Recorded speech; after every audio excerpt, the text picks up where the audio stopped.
Eric Moine, le PDG d'Albioma, qui était avec nous tout à l'heure, l'entreprise du jour qui publiait ses résultats de grande qualité. Le marché ne s'y trompe pas, le titre Albioma flambe de plus de 10% au plus haut historique. Un titre qui n'a quasiment pas bougé dans le stress de marché des derniers jours. C'est vous dire quand même l'intérêt des investisseurs aujourd'hui pour ce type de valeur green, verte. On va revenir à l'actualité principale du jour, la baisse de taux de la Fed entre deux meetings. Une surprise qu'on n'avait plus vue depuis l'époque de la grande crise financière en 2008. Baisse de taux de 50 points de base. Ce que le marché imaginait, mais pour la réunion des 17 et 18 mars prochains. Pourquoi avoir choisi ce timing? Écoutez l'analyse à chaud tout à l'heure de Grégory Volokin qui est avec nous en duplex depuis New York.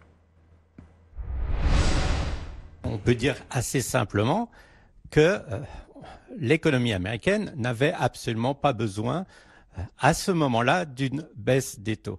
Et que ce que veut faire Powell, ce qu'a voulu faire Powell, ça a été d'éviter que les marchés continuent à être trop volatiles et à baisser, car c'est cela qui était la grande inquiétude actuellement, c'est que les marchés financiers, par l'effet de richesse naturelle, quand ils montent, ils donnent de la confiance aux consommateurs, quand ils baissent, c'est exactement l'effet contraire. Donc ce que voulait éviter Powell, qui est extrêmement pragmatique, c'était, je dirais, une contagion de la baisse des marchés financiers au reste de l'économie, non pas par manque de liquidité, mais par peur. Donc, je dirais, c'est très malin de sa part, c'est très intelligent d'intervenir avec un effet de surprise, parce que si on avait anticipé pendant 2 semaines une baisse des taux, cette baisse des taux n'aurait plus d'effet, les marchés se seraient ajustés et on aurait commencé à parler d'autres choses. Donc non, c'est une très très bonne façon pour la Fed de communiquer. Elle en a les moyens, elle a plein de munitions, elle a la place pour baisser les taux et surtout, elle devait en plus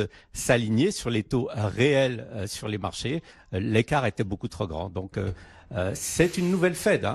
Powell l'a fait. Je ne pense pas qu'un Greenspan l'aurait fait ou que Yellen l'aurait fait ou Bernanke l'aurait fait aussi rapidement. C'est une Fed très très réactive. Ouais, très réactif. Oui, forcément, elle a un peu plus de marge de manœuvre que les autres, mais bon, quand viendra un vrai retournement de cycle, pour pas utiliser le mot récession, les marges de manœuvre resteront quand même forcément beaucoup plus limitées que les précédents historiques. Grégory, pourquoi encore une fois, pourquoi une telle décision maintenant et qu'est-ce que ça change au marché? Quel est l'objectif poursuivi par la Fed en baissant ses taux en surprise comme ça de 50 points de base? Là aussi, le mouvement est d'ampleur importante puisque on va dire que dans le dernier cycle, la Fed a tendance plutôt à bouger de 25 points de base en 25 points de base. Là, c'est une baisse de 50 points de base d'un coup. Qu'est-ce que la Fed cherche à faire avec cette décision-là, Grégory? C'est là le pari. Il faut absolument pas avoir des illusions. La Fed cherche à stabiliser les marchés financiers pour que ces marchés financiers n'entraînent pas une récession à cause de leur baisse. Elle ne cherchait absolument rien d'autre à ce jour, je dirais, la Fed. Donc maintenant, la grande question, c'est est-ce que cette baisse surprise de 50 points de base sera suffisante pour stabiliser les marchés financiers? C'est un pari qu'elle a pris, la Fed. Et un pari, vous savez aussi bien que moi, ça peut aller dans un sens comme dans l'autre. Bon, on va suivre ça. En tout cas, les réactions de marché, Grégory, je ne sais pas ce que vous en pensez, mais le marché, comme on le disait, avait déjà très largement intégré l'idée d'une baisse de 50 points de base. Je ne vais pas dire qu'il se passe rien, mais quand même, les mouvements de marché à court terme sont pas très significatifs, Grégory, y compris sur le marché obligataire ou sur le marché action américain.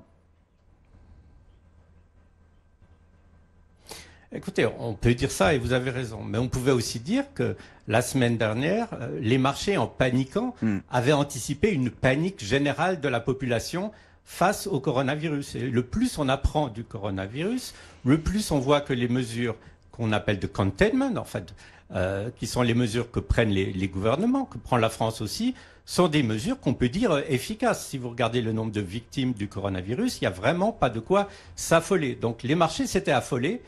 Il fallait stopper cet affolement. La Fed le fait, je pense, d'une certaine façon. Maintenant, espérons que ce n'est pas le public qui va s'affoler face à de nouveaux développements qui vont arriver. Aujourd'hui, on apprenait en ville de New York des nouveaux cas, qu'une école était fermée à New York. Et tout ça commence à être pas trop mal pris par les marchés, alors que ce genre de nouvelles, il y a 3 ou 4 jours, aurait entraîné une baisse très très importante. Donc je dirais, si on arrive à calmer l'angoisse, et si la Fed participe à cette action de calmer l'angoisse et des investisseurs et de la population, ça sera déjà quelque chose d'extrêmement bénéfique. C'est la question de confiance qui est posée et à laquelle cherche à répondre la Réserve fédérale américaine avec cette baisse de taux en urgence.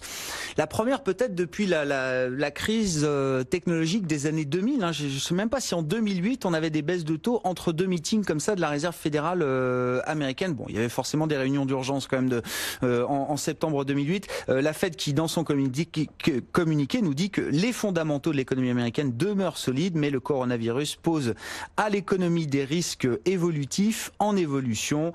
On notera un dollar en légère baisse, mais à peine. Hein. Enfin, l'euro-dollar reste autour de 1,11, 1,1150. Les marchés de taux qui encaissent pour l'instant la nouvelle. On était sur des niveaux de taux tellement bas de toute façon qu'ils sont plutôt d'ailleurs en train de remonter légèrement. Le 10 ans américain remonte autour de 1,13, 1,14 actuellement.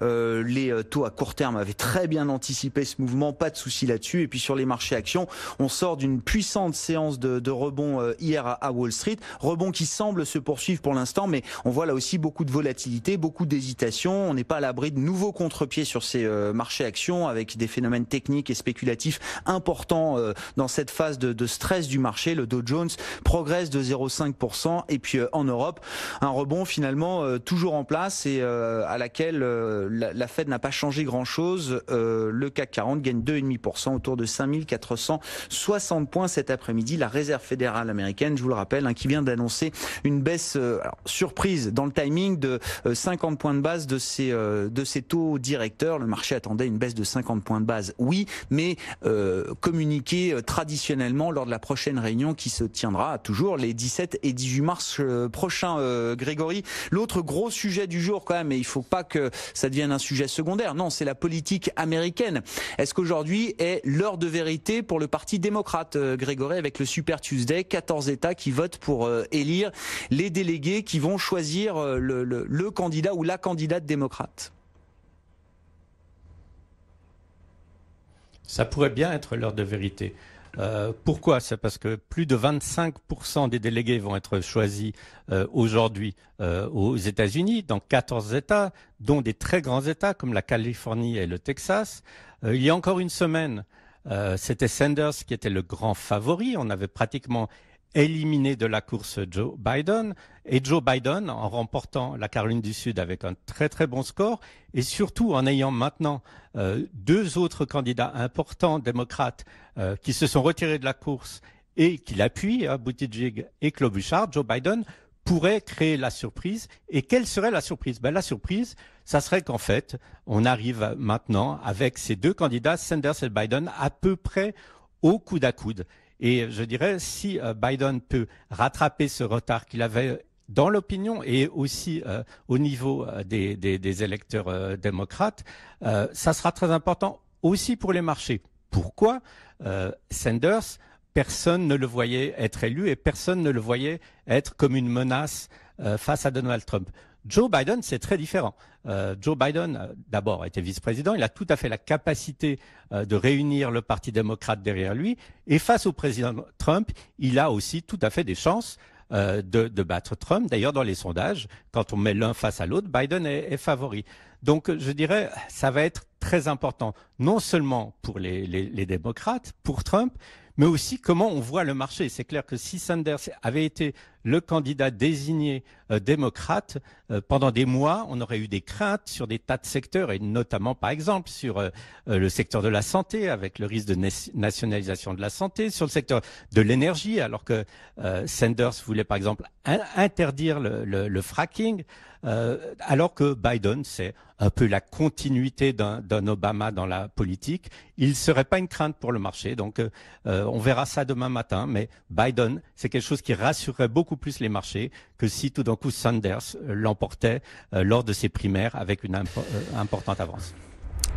Grégory Volokin qui était avec nous tout à l'heure en duplex depuis New York comme chaque après-midi dans Intégral Bourse, président de Mescart Financial Services. La Fed a-t-elle eu raison de baisser ses taux avant le meeting du 18 mars de 50 points de base? Est-ce que c'est smart? Est-ce que c'est une erreur pour la suite? C'est toute la question. En tout cas, c'est une décision historique qui s'inscrit dans l'histoire des décisions inédites de la Réserve fédérale américaine, puisque pour la première fois depuis 2008, la Fed a baissé ses taux sans prévenir le marché, en dehors d'une réunion traditionnellement réservée aux décisions de politique monétaire. Pour l'instant, les effets de marché sont assez mitigés. On voit notamment l'once d'or qui s'envole de près de 3%, ce qui n'est pas franchement un signe de restauration de la confiance chez les investisseurs. On marque une pause et on parle de tout ça avec nos invités du Club de la Bourse jusqu'à 18h.